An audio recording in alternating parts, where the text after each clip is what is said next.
How you doing? This is Sean from Sean Fish Tanks. It's been a very long time since I did a video or any kind of update. Um, I honestly have been just taking a backseat with taking care of reef tanks. Um, I had a couple of bad incidents happen with my last change from an aquarium, and I lost a lot of coral because of that change. I had a mishap happen with a skimmer. So when the skimmer thing happened, it pretty much reduced my chances of keeping a lot of the aquapora I was keeping. And if you've watched my last video, I had a ton of aquapora and they were growing really well. So it was pretty heartbreaking.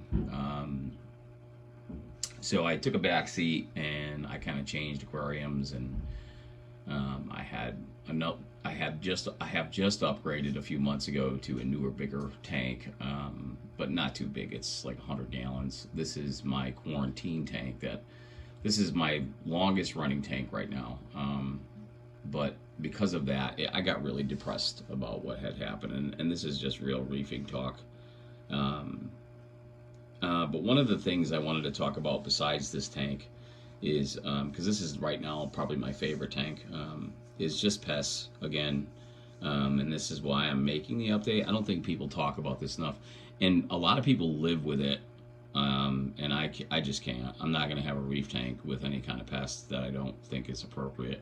I mean, I'm a fan of corals, and I want them to be healthy. So, and people trying to debate that this vermetid snails or any other pests for that matter wouldn't harm acropora or any SPS or any coral whatsoever, they're wrong. Like they do, they kill coral.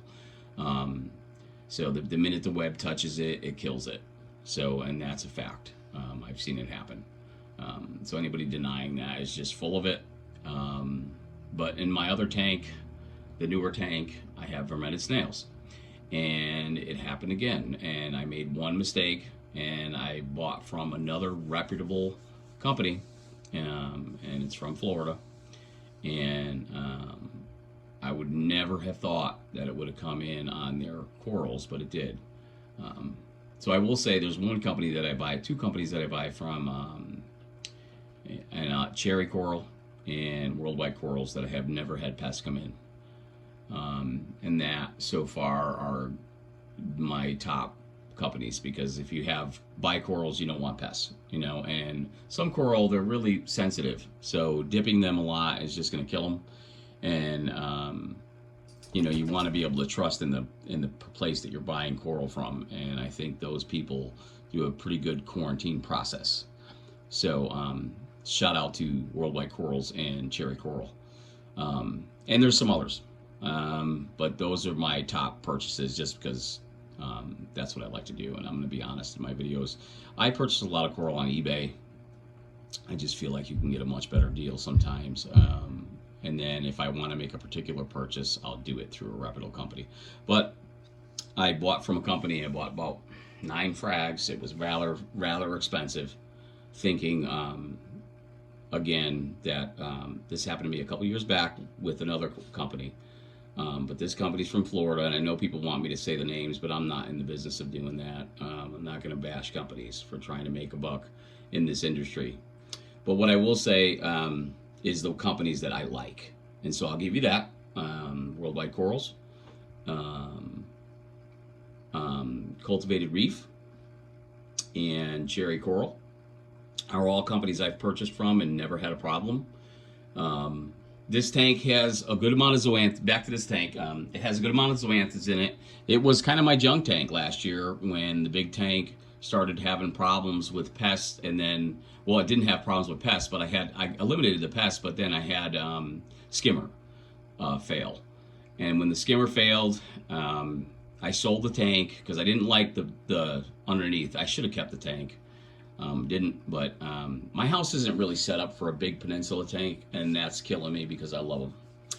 But in the long story short, I have a Innovation Marine 100 external now that I'm running, and I'm not quite ready to show that tank right now. It's going through some problems. and I don't have very much SPS because of what had happened before. And I don't know that I'm going to go all Acropora again. I do have a decent amount, but not where I'd like it to be.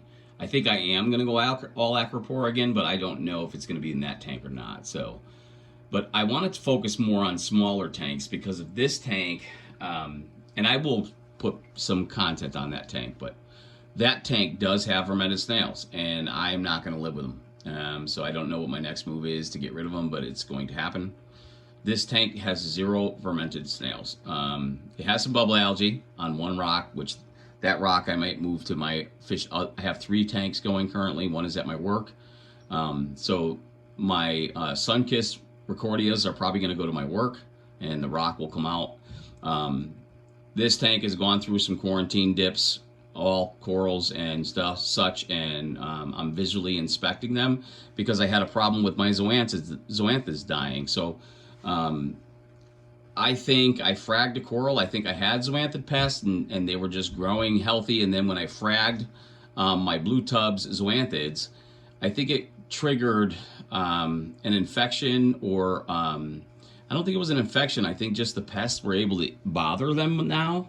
So my zoanthids all of a sudden started to fade. I'm not really sure if it was the pests. I do know there were some smaller snails that did not look like sundial snails that I just annihilated.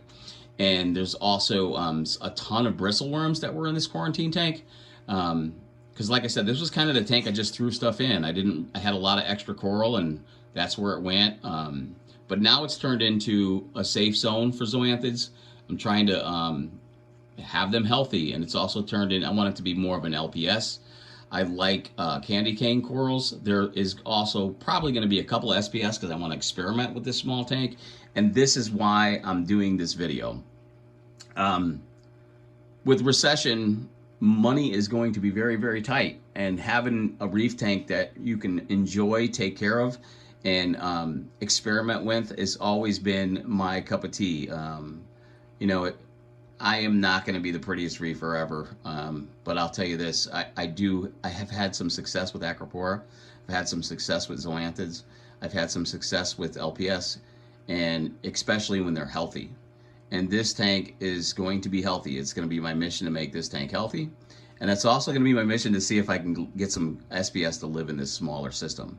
I dose calc through, my auto top off currently is a calc reactor that I'm using a dosing pump and trying to match the amount of evaporation. I'm just under it now, which is kind of perfect. I plan to set up a float valve in here to regulate my salinity better, and have an auto top off system hooked up to it. But my profession hasn't allowed me to have a lot of free time this year. So hopefully next year this summer, I'll have a few weeks to set up that auto top off.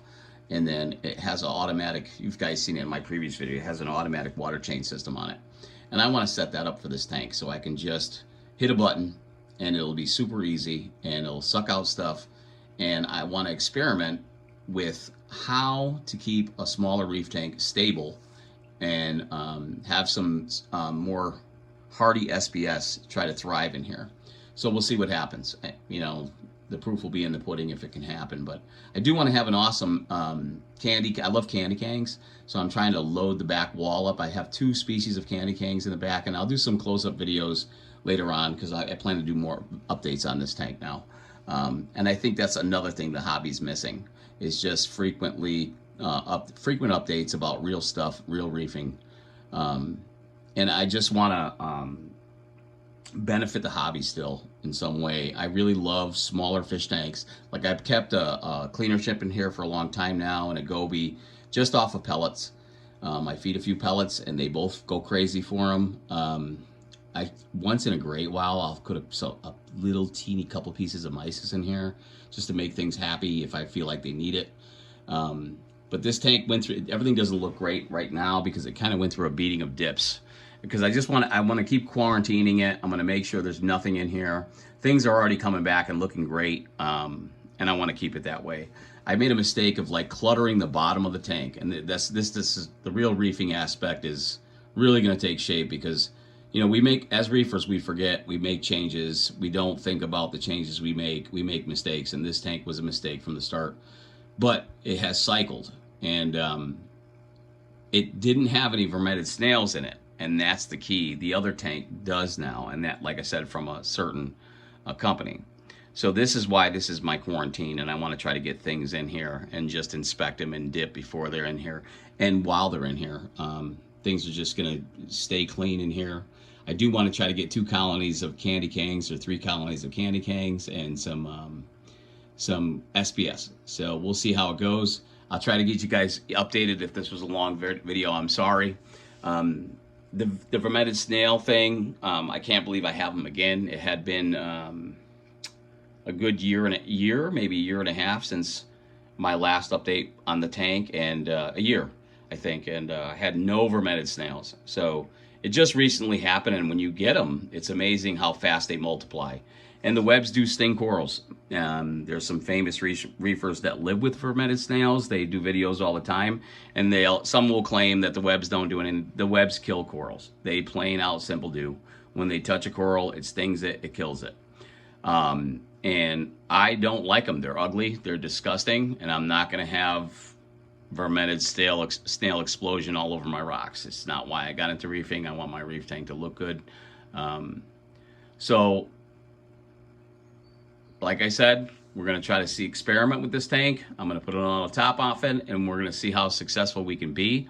I do have a small skimmer. I don't know if it's going to be able to fit in the back. I've been waiting to hook it up. Since I'm going to put SPS in here, when I put the auto top off on here, besides dosing the calc, the auto top off will keep it stable. And if I put a skimmer on here, I'll have good air exchange, more so than a cleaning, just because I can do a good amount of water change on this tank with no problem.